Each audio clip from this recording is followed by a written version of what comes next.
Je pense qu'il serait un peu réducteur quand même de lier le phénomène de l'immigration irrégulière à une absence ou bien à une mauvaise politique de jeunesse de l'État du Sénégal. Au contraire, l'État du Sénégal a une politique de jeunesse claire et solide. Il faut une analyse très objective de la situation qui va nécessairement conduire à certaines considérations. D'abord, la crise de la pandémie du Covid-19 a eu un impact quand même très négatif dans la vie socio-économique de l'ensemble des pays du monde et le Sénégal n'est pas en reste.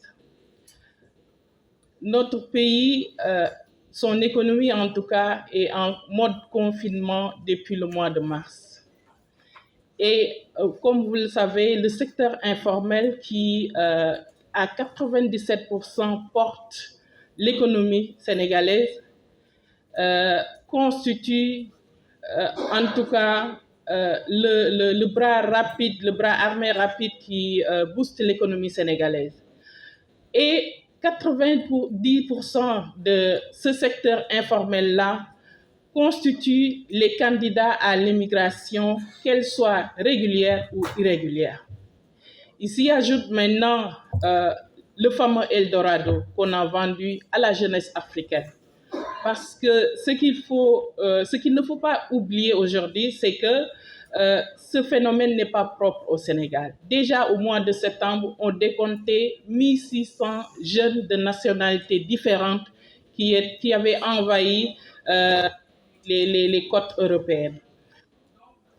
Ce n'est pas propre au Sénégal et je pense que c'est un phénomène qui est mondial et qui est principalement africain. L'autre problème qu'il faut ajouter à la situation, c'est la pression sociale. Les jeunes vivent une pression énorme, une pression incalculable dans les maisons, dans les quartiers et dans les lieux de travail. Donc cette pression-là, j'en appelle au sens de responsabilité des parents, également des familles, parce que mettre la pression sur les jeunes ne peut pas faire développer un pays. Un jeune qui vit tous les jours des propos du genre telle personne a construit un immeuble pour ses parents et pourtant il n'est pas mieux élevé que toi. Telle personne jette des bijoux en or pour ses parents. Ça, c'est des mots qui reviennent souvent dans les familles et je pense que c'est une pression que les jeunes vivent dans les maisons et qui est insupportable. L'autre phénomène, c'est un appel d'air qui a été malheureusement lancé depuis l'Europe. On a fait croire aux jeunes que l'Europe est en train de régulariser les papiers à nos concitoyens, ce qui est totalement faux. La preuve, beaucoup de jeunes aujourd'hui sont en train d'être rapatriés. On en a décompté beaucoup, j'y reviendrai tout à l'heure. Mais il faut lier le phénomène de l'immigration irrégulière à ces facteurs-là. Maintenant, si je reviens à la politique de jeunesse de l'État du Sénégal, le président de la République, comme vous le savez, dès son accession à la magistrature suprême, a fait du capital humain en général, mais de la jeunesse en particulier, l'axe stratégique de sa politique publique qui est le plan Sénégal émergent. Et je pense que pour ça, une batterie de mécanismes, de programmes est mise sur pied pour véritablement répondre aux attentes des jeunes. Tout à l'heure, le ministre de l'Emploi et de la Formation est revenu sur ces mécanismes-là, mais il fallait répondre par une solution d'abord à court terme.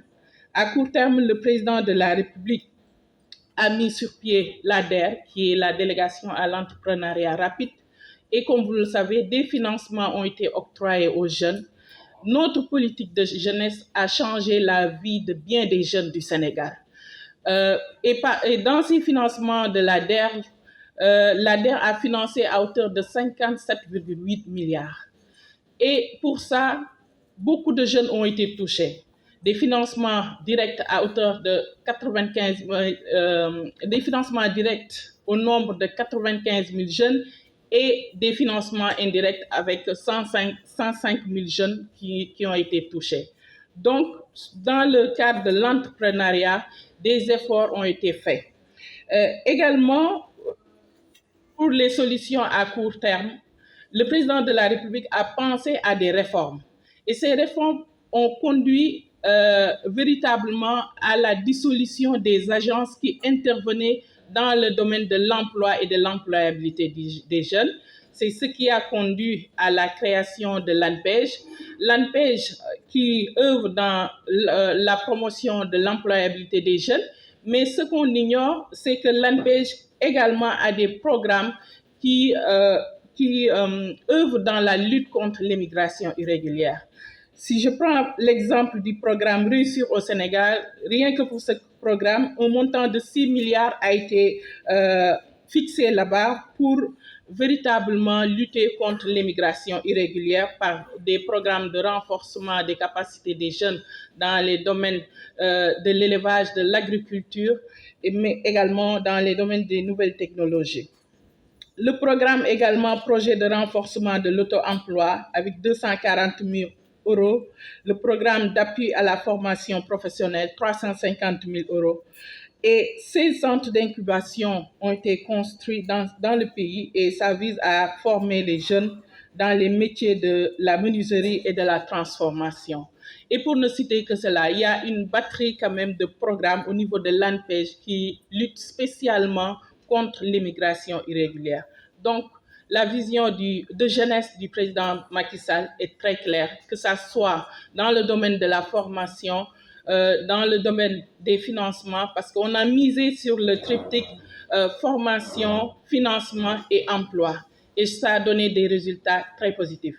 Maintenant, quand on analyse le problème des jeunes du Sénégal, il faut prendre en compte le poids démographique de la jeunesse sénégalaise. On est 16 millions. Les 10 millions représentent la jeunesse. Donc, tout ce qui touche le pays, que ça soit en bien ou en mal, touche en premier lieu les jeunes. Et nous serons toujours là. Le président de la République nous a donné des instructions très claires concernant surtout l'immigration. Ça me permet d'aborder la deuxième question parce qu'on a parlé de l'accompagnement de l'État. L'État sera toujours à côté des jeunes parce que tout simplement, sa responsabilité ne sera jamais dégagée. Aujourd'hui, nous avons déclenché le processus d'accompagnement des jeunes migrants de retour.